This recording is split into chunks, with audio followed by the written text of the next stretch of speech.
Top 9 des plus grosses primes de One Piece, on va voir qui sont les fraudes médios parce que clairement il y a des fraudes, il faut se le dire, hein. Bon, on a donc à la 9ème position Baggy avec 3 milliards 2, Mihawk en 8ème avec 3 milliards 6 et Teach avec quasiment 4 milliards à la 7ème position. D'entrée, les gars, on le sait, Baggy c'est une énorme fraude, hein. Alors oui, il est considéré comme le chef de la Cross Guild, tout ça, malgré tout.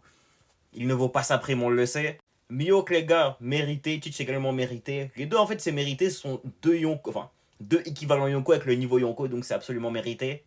Je sens que c'est 4 milliards, les gars. Pour un entre guillemets ancien Yonko, c'est assez peu, c'est assez faible. Maintenant, c'est que c'est pas quelqu'un qui attaque souvent le gouvernement ou qui fait preuve de cruauté, t'as capté. Malgré tout, c'est une prime qui est méritée. Big Mom et Kaido, tous les deux avec quasiment 4 milliards 4, 4 milliards 5, les frères. 4 milliards 6 même pour Kaido, c'est entièrement mérité. Les deux sont des Yonko, des vieux Yonko pour le coup. Avec le niveau des Yonko, ils ont des organisations de fou, des équipages de fou, forcément, c'est entièrement mérité. Troisième position pour Akainu avec 5 milliards. Il a 5 milliards parce qu'il est amiral en chef, maintenant on le sait. Je dis pas qu'il a pas le niveau Yonko, pour moi il a peut-être le niveau Yonko, voire il en est proche, t'as capté.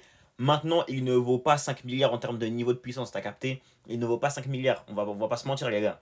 Il est très fort tout ça, hein. Moi je ne souhaite pas Akainu, hein. Pour moi il a le niveau Yonko, ou un petit peu en dessous, pour moi il est très fort Akainu. Mais il vaut pas autant que la plupart des gars de ce top, faut être honnête.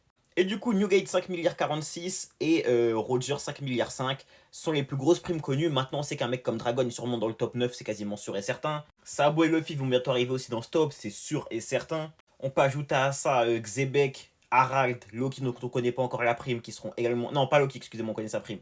Mais Harald et Xebec qui seront sûrement dans le top. Bref, vous connaissez. Non, peut-être pas Harald non plus, mais Xebec sera dans le top, vous connaissez.